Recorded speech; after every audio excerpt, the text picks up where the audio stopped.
Hello everyone, welcome back to the ISL PoliticsPodcast. Today I'm joined by Spencer McCulley from my grade, and we will be going over news and a special segment today about the 2020 US presidential election. So, Spencer, about that election,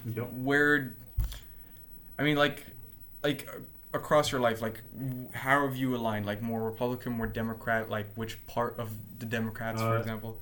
Pretty, I think, solid Democrat on most things. I think I'm a little more Republican when it comes to gun control and gun laws like that. But I think, for 99% of the issues, I think I lean Democrat. Lean Democrat.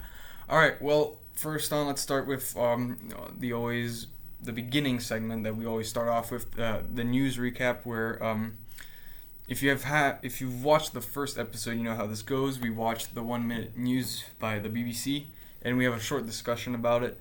And let's just jump right into it. I'm going to play it out loud. We'll both be able to hear it. So let's go. Hello, you're watching BBC World News. Our headlines.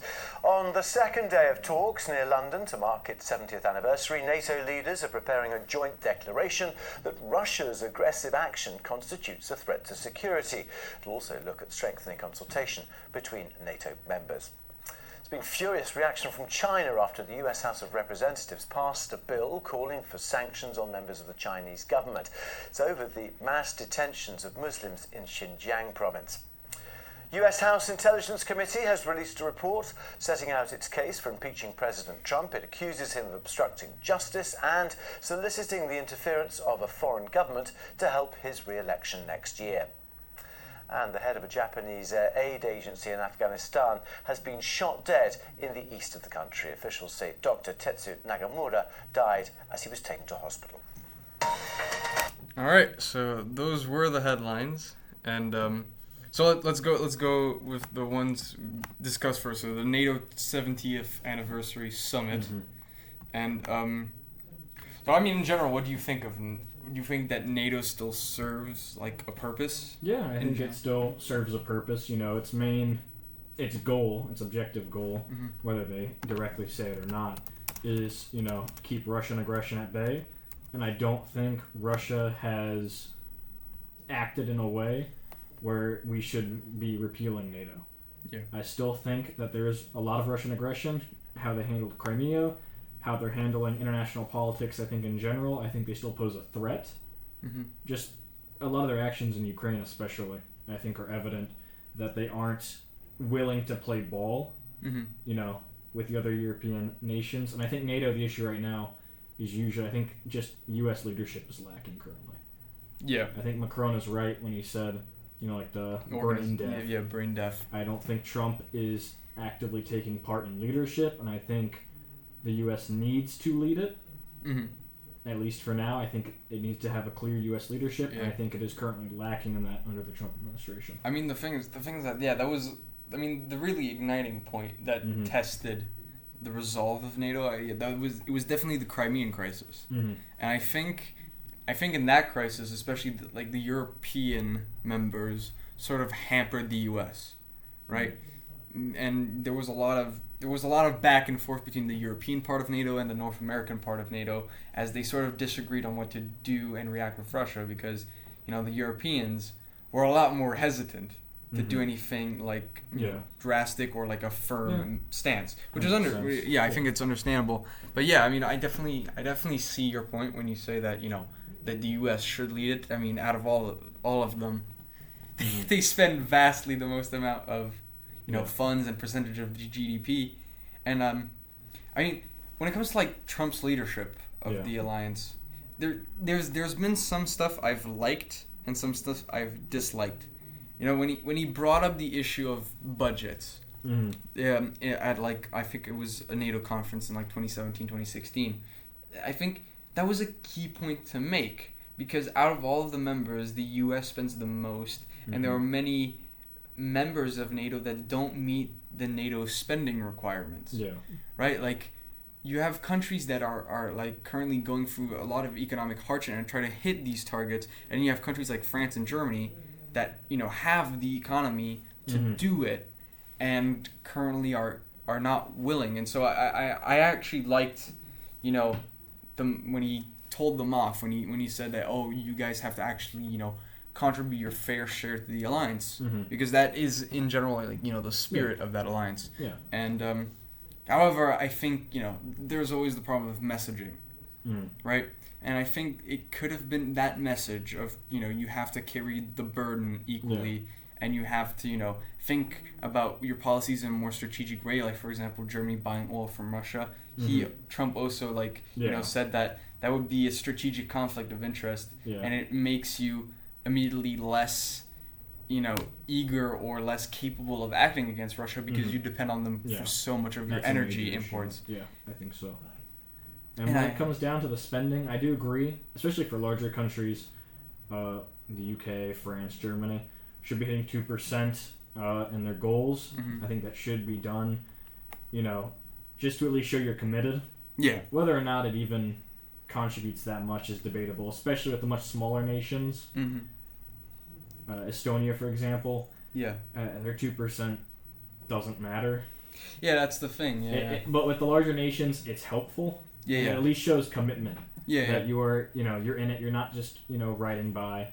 Whether or not it's going to be incredibly useful, it's more of sending the message that yes, we are behind this, and we're going to meet our quota to show our commitment to the alliance. Yeah, I mean that. Yeah, I think that's. I think Trump was right on that, but I just think in every other aspect of it. Yeah, he's screwed up. Been lacking, especially his handling of Turkey and Kurdistan. Yeah. I think that was a disaster.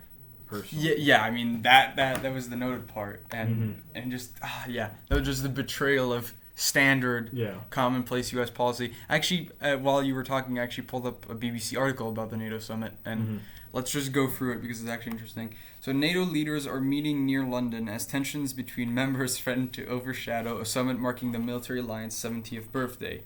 The 3-hour talks are expected to cover issues such as cyber attacks and the strategic challenge posed by China. In opening remarks, UK Prime Minister Boris Johnson reminded members of the alliance's principle of one for all and all for one. Tuesday saw sharp exchanges between the US and French leaders over many topics. The highly choreographed anniversary gathering intended to show unity has been unable to hide deep differences between member states, BBC defense correspondent Jonathan Bale reports. Although the 29-member bloc's future is not in doubt, there are disagreements over Turkey's recent military actions in northern Syria, the levels of military spending by members, and recent comments by French President Emmanuel Macron that the alliance is brain dead. Despite the divisions, Mr. Johnson described NATO as a giant shield of solidarity that protects nearly 1 billion people, saying at the start of the meeting at a luxury resort in Watford, "As long as we stand together, no one can hope to defeat us." So there's more, but I don't want to use all the time we have. But yeah, I think that this opening part of the article reinforces what we've been saying, and I think it's interesting to also think of where the priorities of NATO lie, because I think it's shifted from Russia. Because Russia was always the focal point of NATO during the Cold War. However, now it's 50-50. I think one of the main issues that NATO hasn't really fought or developed a lot of its ideas and strategies to counter China. Countering China is sort of a U.S. only mission and undertaking, which I think that needs to be also considered. And I think Turkey has a lot of baggage in that alliance. Yeah. Because it is not similar at all to any of the other members. Sure, it spends the required amount. Yeah. However, in terms of government and the actions it's taken, it's been contradictory almost to NATO, what NATO was meant to accomplish. All right, so now let's move on to... So that was the NATO 70th anniversary meeting. And, okay, so China... Yeah, okay, Chinese... Okay, hold on. China, after the US House of Representatives passed a bill calling for sanctions on members of the Chinese government. It's over the mass detentions of Muslims in Xinjiang province. Yeah, okay, so that was the House resolution passed by the US Congress to condemn. Very similar to the one they passed on Hong Kong recently as well. I'm totally for these things. I feel like it's hard not to be. Yeah. It's a human rights issue. It's kind of hard to argue for the incarceration in what are effectively concentration camps. If you look at some of the leaked the intel places, and stuff, yeah. I think that is effectively what it is, and I think it's fair to punish a nation and the people in charge of it, for carrying out such horrific actions. I mean, they're being starving, beaten, mutilated. It's horrific if you read some of the details that are happening. Yeah, I think I definitely agree with you. However, what I'm thinking also about is what are the best ways to actually prevent it, right? Because I understand the sentiment by the U.S. House. Like it's good to make it publicly known that your government is totally opposed to those actions, and I definitely approve of what the U.S. Congress has done in response to what's been happening. However, if we want to then bring it a step further and actually think about, well, what actual change and what actual measures can we do to prevent that? And I think that's the really complicated and terrible part of it, because like we can feel outraged and we can have total sympathy with what's happening to these people, which is horrific.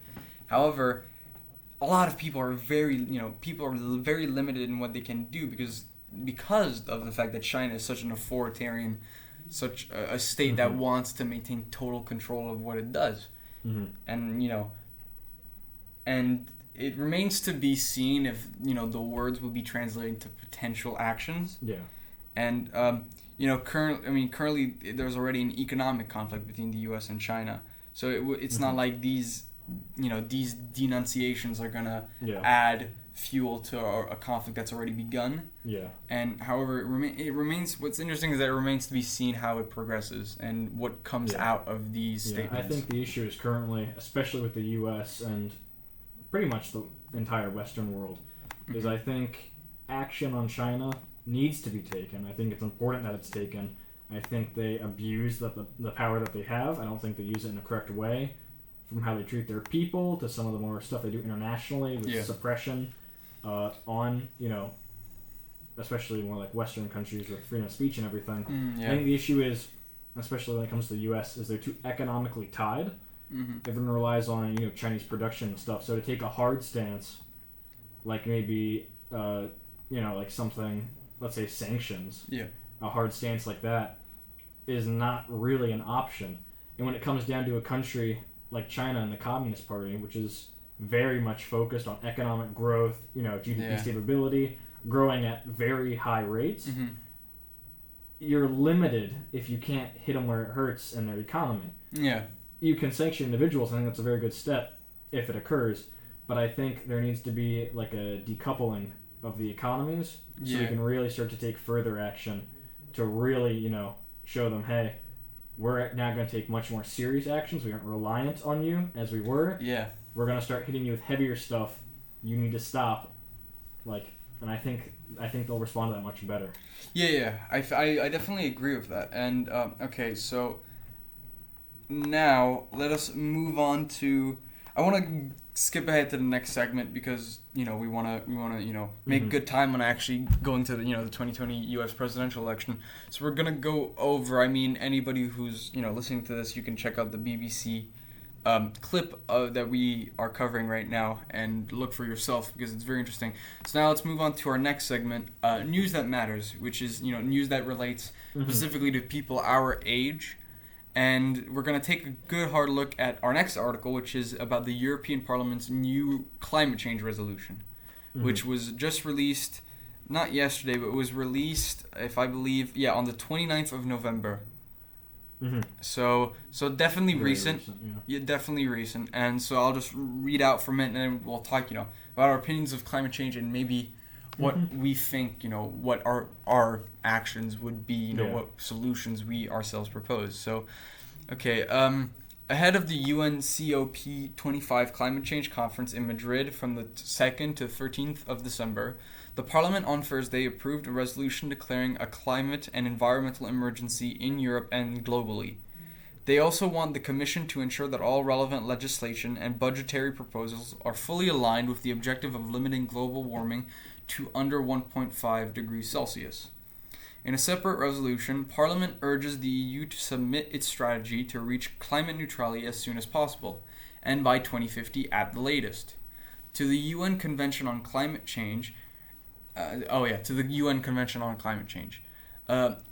MEPs also call on the new European Commission President Ursula von der Leyen to include a 55% reduction target of greenhouse gas emissions by 2030 in the European Green Deal.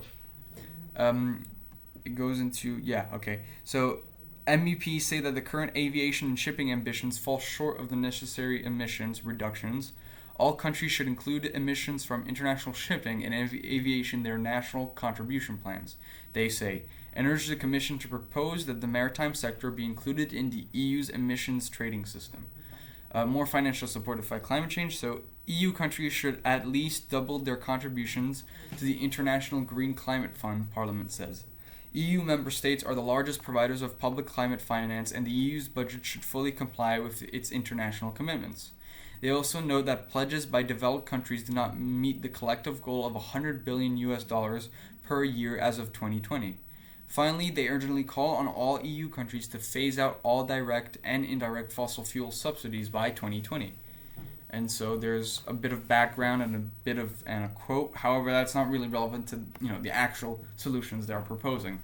So let's delve into it. Do we support this? What do you like about this resolution? What do you maybe dislike? Have some reserves about? Because I think there are both cases of both of those things in here. I thought it was really interesting. I actually really like this because a lot of people don't think about it, I think, as much as they should, about shipping and aviation as well. Yeah. Especially, I know aviation's an issue, but I know a lot. Shipping is a major issue. I believe even the top 12 shipping containers produce as much CO2 or waste as almost 75% of cars.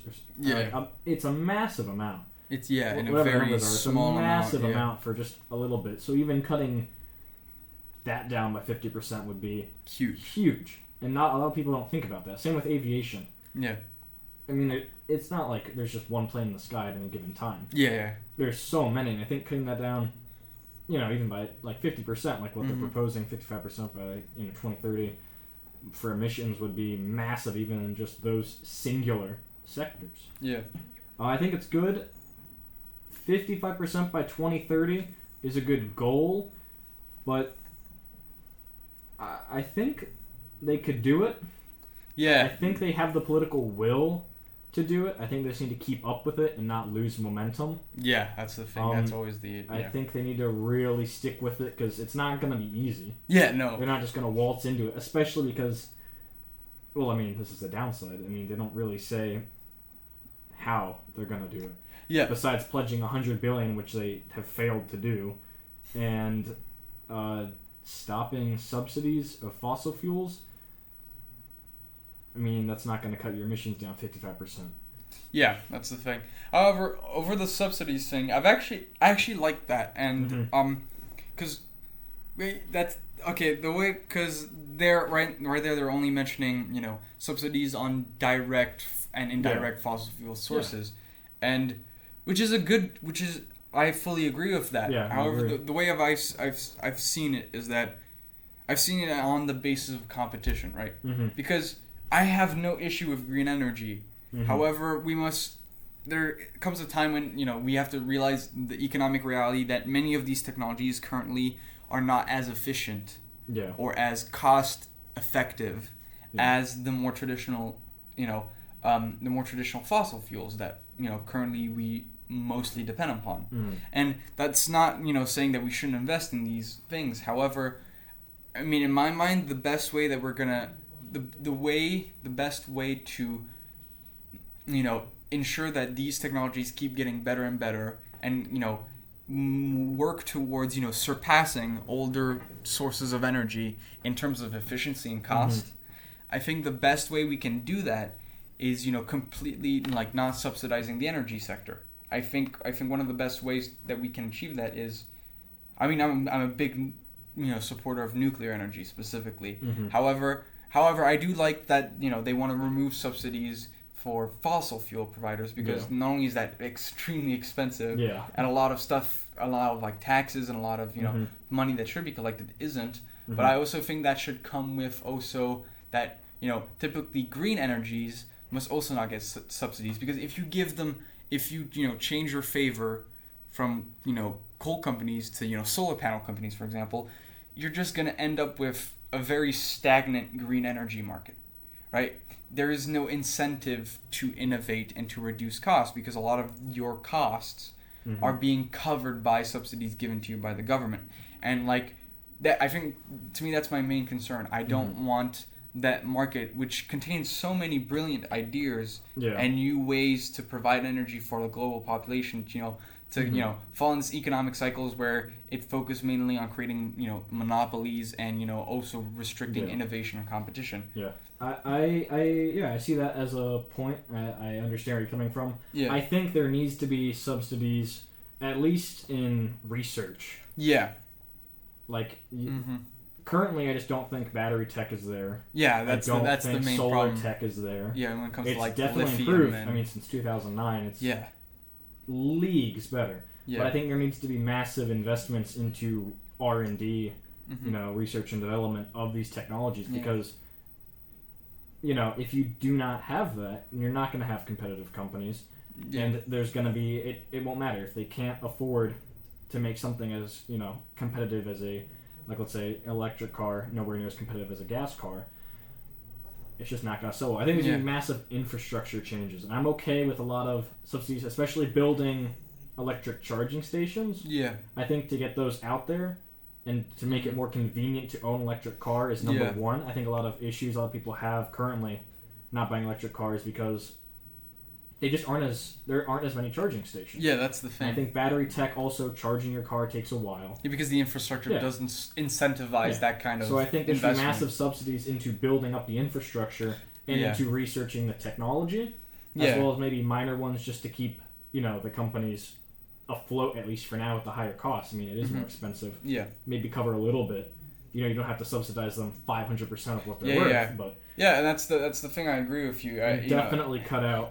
That's my for the fossil fuels. Exactly. My main risk is that that level of subsidies that have kept coal and like fossil fuel companies afloat are gonna change favor to these newer energy sources. And I do definitely agree with you. That's actually a very interesting way of instead of directly financing and subsidizing the companies, you instead invest in the factors and the infrastructure that they are going to rely upon to make better products. And I actually very very much find interesting what you're proposing here. And that's the thing. That's why I've always been a big proponent of nuclear energy, because to me, out of all of the like green energies, it's one of the most efficient ones. I mean, nuclear. France, who depends a lot on nuclear energy, I mean, the benefits that they get out of it massively outweigh the disadvantages. Because they've, that's the thing. It relates back to they've invested and they planned it out very well. Investing in the infrastructure needed to turn it into a very powerful yet very safe source of energy. I mean, that's the thing. In France currently sells nuclear energy to Spain and Germany, and and that's the problem. I don't want the EU to end up like a case study like Germany, because Germany spent a lot of its money financing like a green revolution, a green energy revolution, when really it wasn't ready to do it. And the technology wasn't ready to follow through for them. And on occasions there are power outages in Germany, and they need to transport the power that they lack, the energy that they lack from France, that has it in abundance because of their nuclear energy program. And because actually that's I mean, I understand how people would be opposed to nuclear. There's a lot of association. I think nuclear is good. I think the nuclear waste is the major issue. The issue is, although nuclear doesn't produce as much waste, the waste stays around a lot, and if you don't contain it well, it can lead to massive repercussions. I think I think for most major countries, like I don't think it's an issue for France. I don't think it's an issue for the United States. It's actually interesting that you say that. Like in the case of France, let's just say that for example, because is actually France and the United States are super different in the way they handle nuclear waste.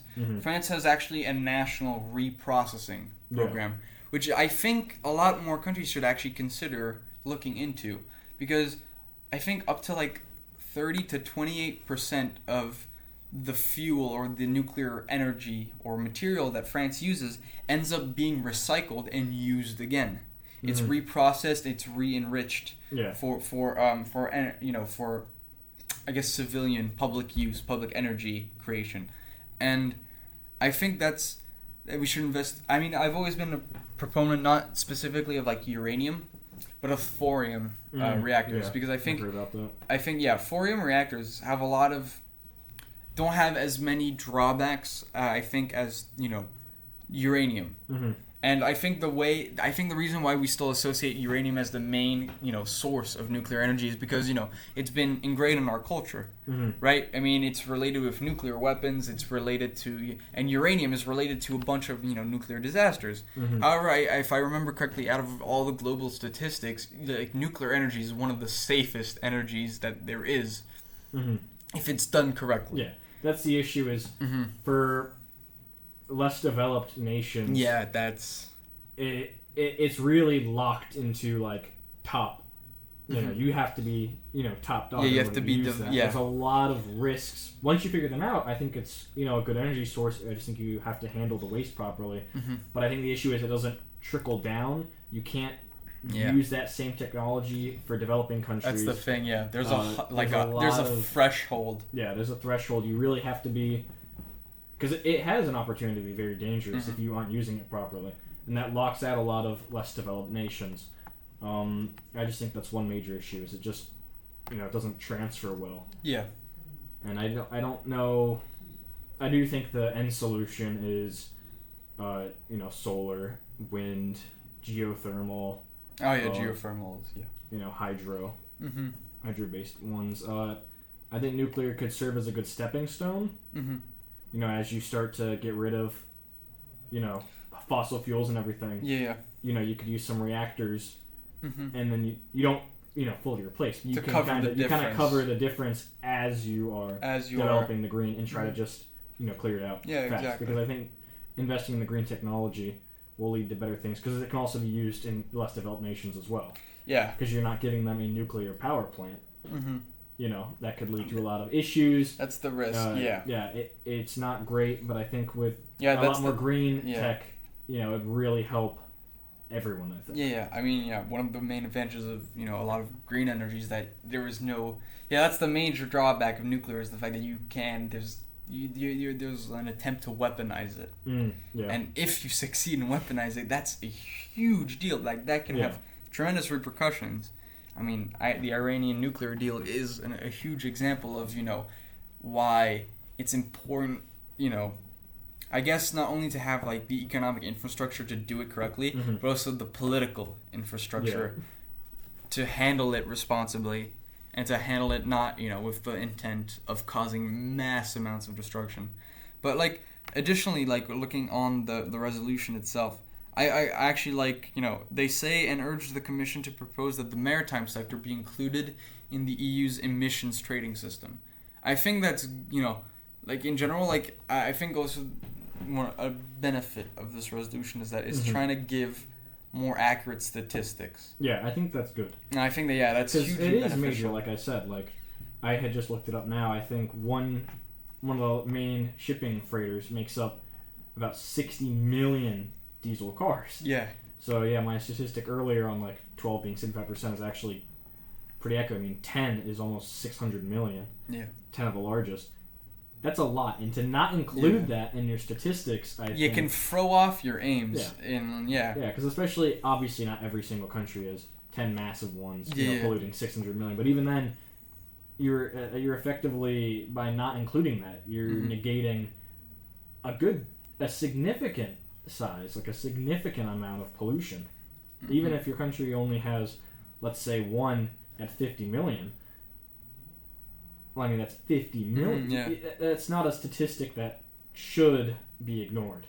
That should be included. That it's not just something you can brush under the table. That's a major, major thing. Bringing it back to like the political angle, what's interesting is that in the background section, it says the resolution on declaring a climate and environmental emergency was adopted. And this is where the numbers get interesting. 429 votes for, 225 votes against, and 19 abstentions.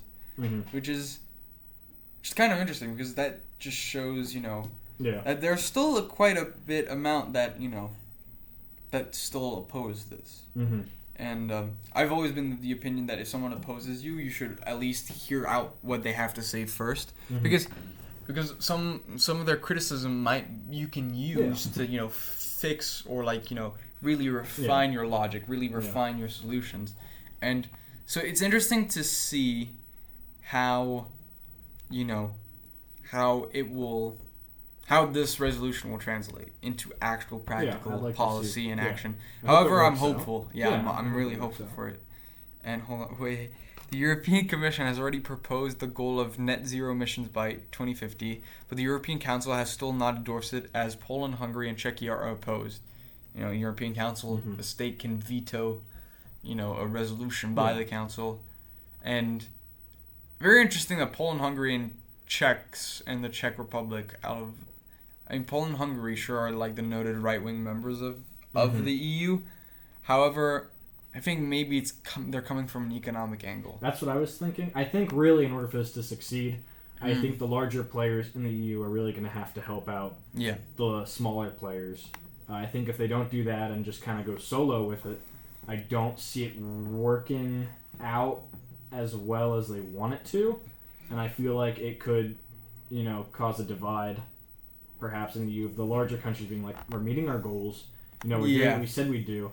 And then you have some of the more, some of the poorer countries in the EU going, we cannot afford currently to make these goals. We need some sort of financial help.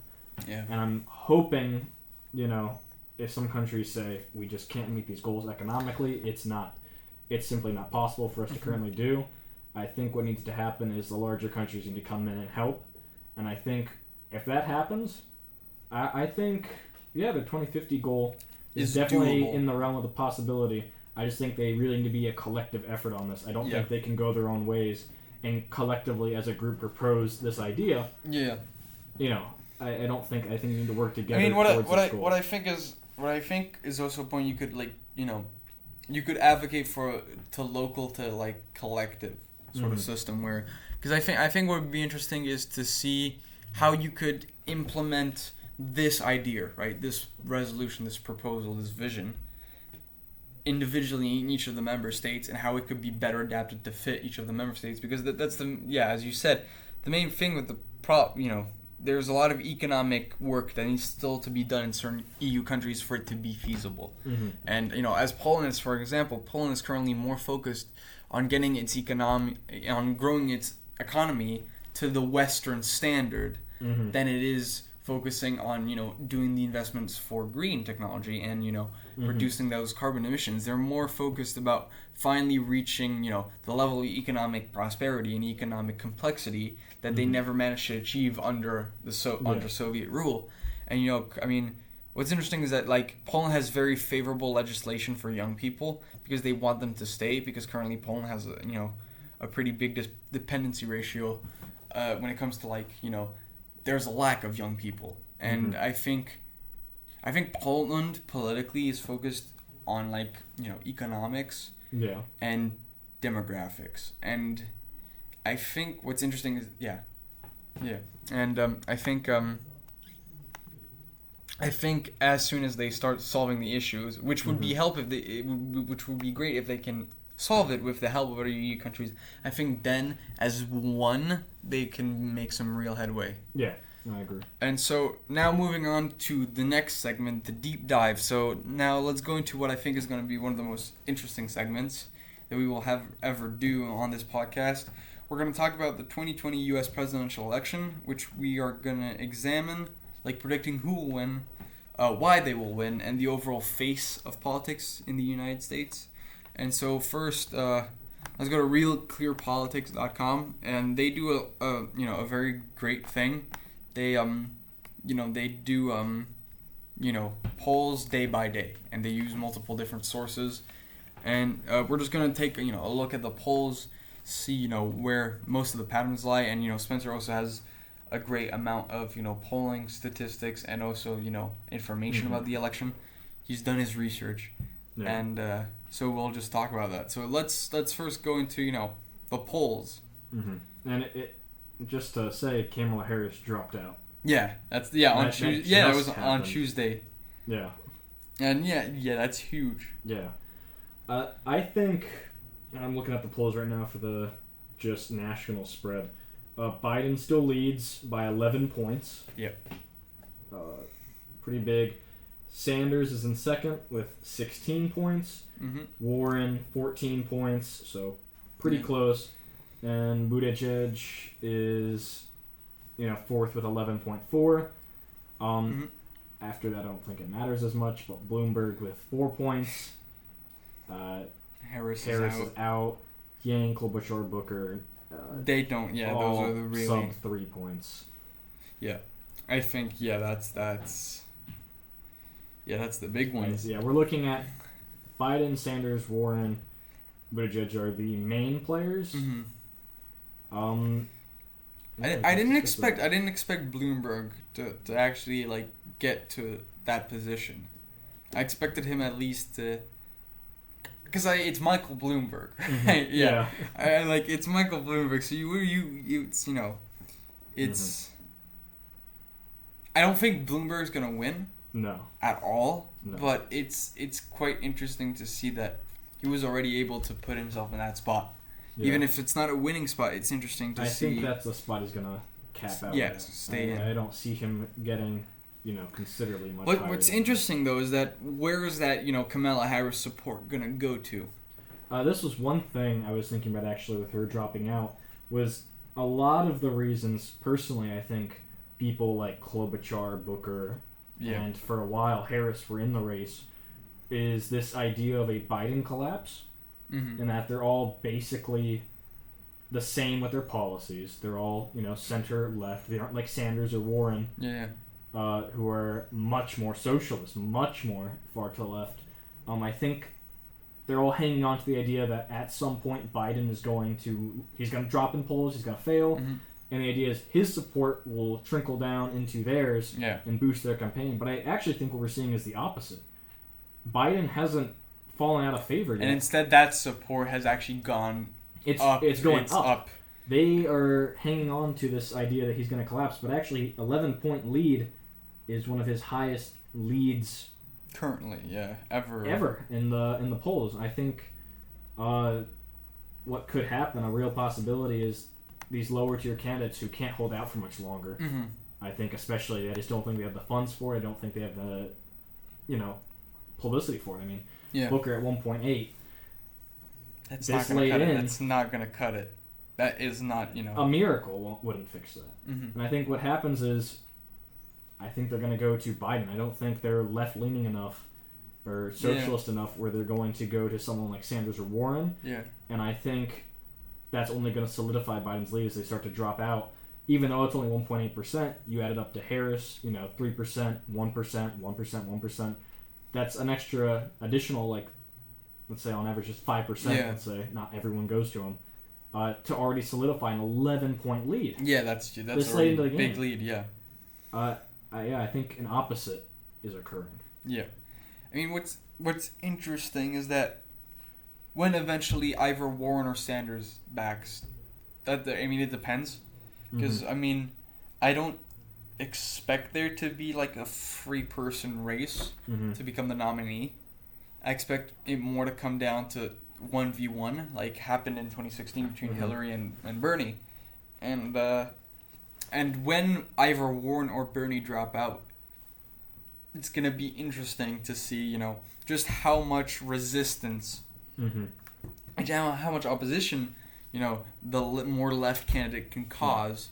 And even if they don't win, I think that's going to be a very interesting, examination and also, like a litmus test to see just how strong that wing of the Democratic Party is. Especially because this would be Sanders' second time in a row of not getting the nomination.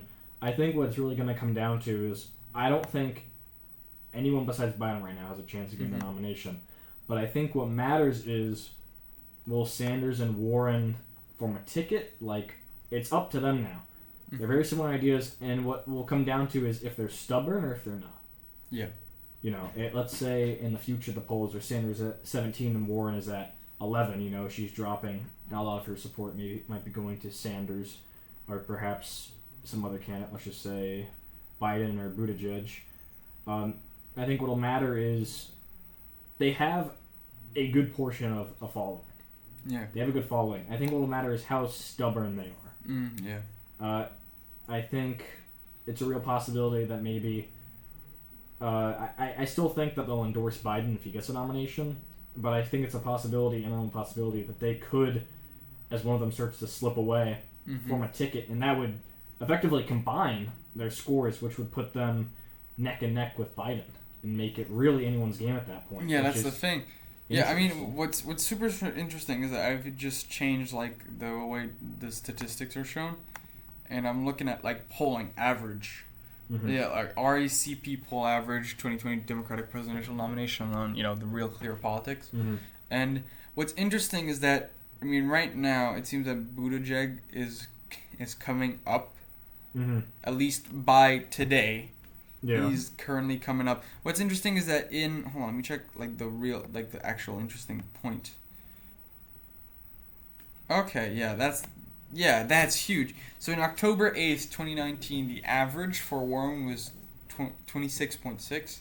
For Biden is 26.4, which is the only time that's happened. And what's interesting to me is why that happened.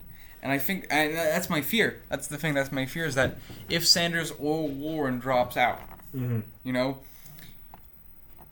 will that unification of that branch or of that wing of the Democratic Party lead to that branch coming out on top? Yeah. Leading to either a Warren nomination or a Bernie nomination. Yeah. And one thing I think, personally, I don't think a nomination of Sanders or Warren is likely, even with a combined ticket. And the main issue is Buttigieg.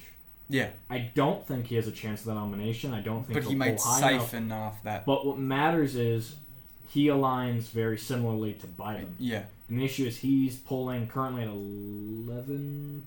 11.4. Yeah. Quite considerable if you consider a lot of his people like him because if you look at his policies from, it's like Medicare for all who want it. It's like a young Biden. It's like a young Biden, which makes me think it's very likely that Buttigieg either A, could run as a VP to Biden, which I think would be an interesting ticket. Yeah, definitely. Or if he drops out and doesn't become VP, I feel like it's almost guaranteed he's going to endorse Biden. Yeah, and that might shift. A lot. And you think you have all the lower candidates, which could add up to maybe a 5% poll for Biden once they inevitably drop out, and then a Buttigieg, maybe an 8-point, for Biden. That could skyrocket. I mean, his lead's already 11 points, and they're all in it. Yeah. And you think they start to drop out and consolidate under one person, unless Sanders and Warren form a ticket. Yeah. I think there's 0% chance. There's either no of them room winning for success. And even if they do at this point, I mean, odds are it's only 50-50. They get about equal combined. Yeah. So I think it really depends on just what their deal is. I mean, moving on the overall face of politics in the United States.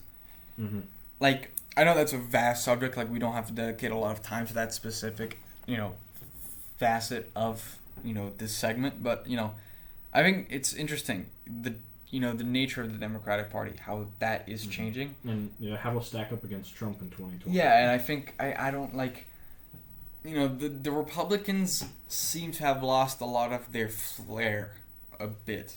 There's a whole impeachment inquiry, and I don't know enough about the impeachment inquiry to make a very well-informed assertion about that.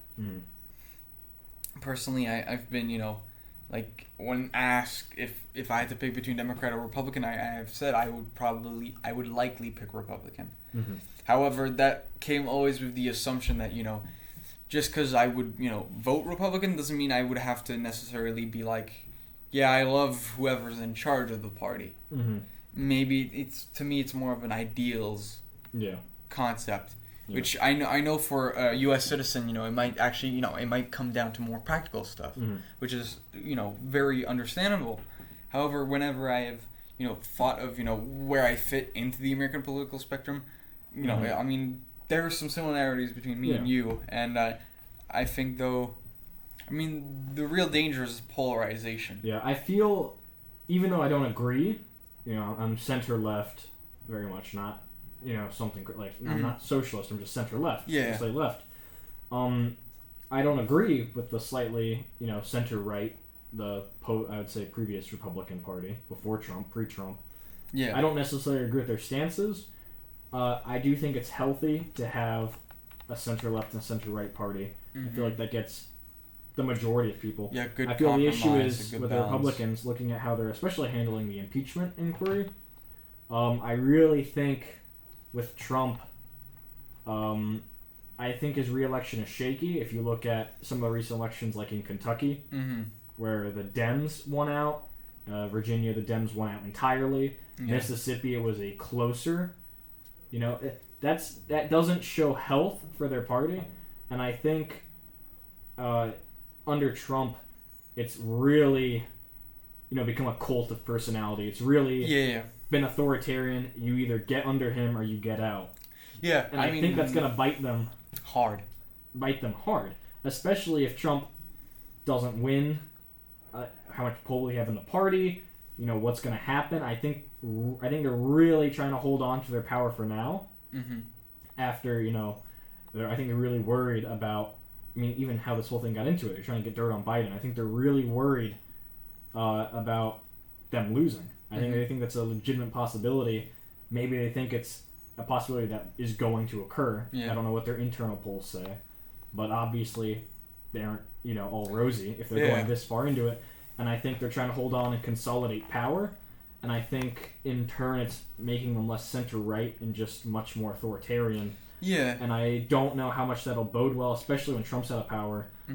I could see them being out of power for a while until they restructure. I mean, that's always been my concern, right? I mean, I've always as I've gotten more and more into politics, I've tended to disagree more and more with the Republican Party, and I don't know really where I'm situated, and I think the main difference is.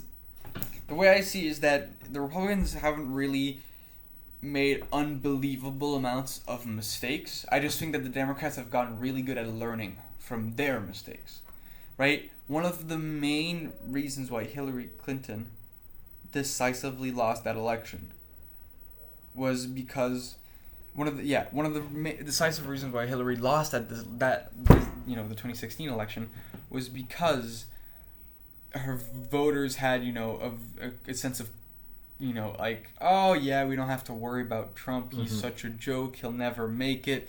The number of compilations of people being like, oh yeah, Trump will never win, and then he won. I think kind of shook them, right? It shook them that they actually need to commit much more to their side of the aisle, and that was shown in the U.S. Senate and House of Representatives race, where the Democrats reasserted that majority in terms of House seats. I think the Democrats and the left, the left side of the political spectrum, this election has learned that they're gonna actually need to go out and vote in much greater numbers with much greater commitment than the previous election. In the previous election, I think they got a bit too secure in their position. And I also think one thing that helped Trump in 2016, and I actually think will be his downfall in 2020, is in 2016, he hadn't been president. Yeah, and so there's not that baggage. And so it was really easy to be especially in the States, because he won mainly, Pennsylvania was a massive victory. And I think Hillary Clinton wasn't campaigning enough. I don't think she struck out a lot of the points. I did think, like you said, it's easy breezy.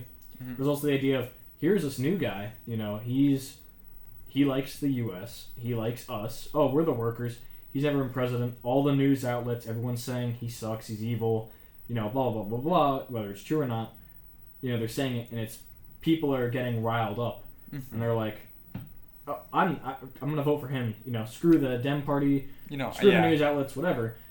And I think now that was what got on the lead, especially like in states like Pennsylvania. You can't just say it's uneducated people. Yeah, otherwise Pennsylvania would have been blue. Yeah, exactly. It's simply not true. I think it was just people were fed up. Yeah. With a lot of the stuff like the BuzzFeed culture, if you want to call it that. People were upset and fed up and acted out by voting for him. Yeah. They didn't vote. A lot of people didn't vote because they liked him. Yeah, because they liked or agreed with him. It was a counter vote to what was happening. But the issue is, as of 2020, that presidency has started to take its toll on that image. People have seen it. The BuzzFeed culture isn't there in power like it was, I think, in 2016. Yeah, it's been reduced. It's been reduced. There's not really a reason to vote for Trump, and especially with a candidate like Biden, like he polls well with conservatives, people who vote Republican. Yeah. And I think the issue is a lot of people think of it too much as everyone is either communist, fascist, whatever. Yeah. I think news outlets kind of embellish to get clicks. I think 80% of people, 90% of people are still in that range, slightly right, slightly left. And the issue is a lot of people slightly right are probably upset by Trump's actions.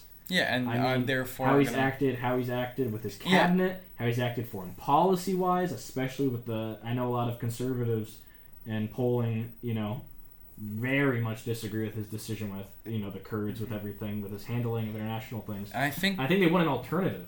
And I think Biden, he isn't a socialist. You can't call him a socialist. He's not.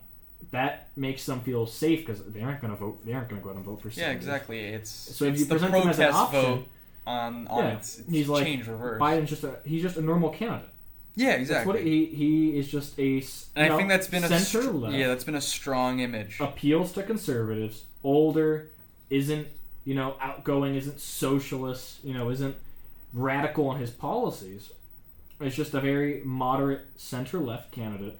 I think that appeals a lot to the left, who I think will vote, blue, whether or not any candidate against Trump, which has already secured that. But I think he polls well enough with conservatives, where I think when it comes to election day, we're going to see a lot of conservatives be like, well, I really don't agree with Trump's policies, even though I am Republican.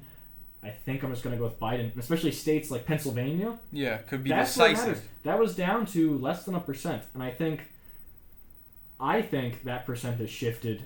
I don't think it'll go Republican a second time, based on his just actions and everything. And I think Biden, if ran for a nominee, is safe enough, and enough people like him, where I think in states like Pennsylvania, he can take it. And I think he can take that. I don't know if he'll win in a landslide. Yeah. But I think there's a clear path to victory that I think a candidate like Sanders or Warren just does not have. Yeah.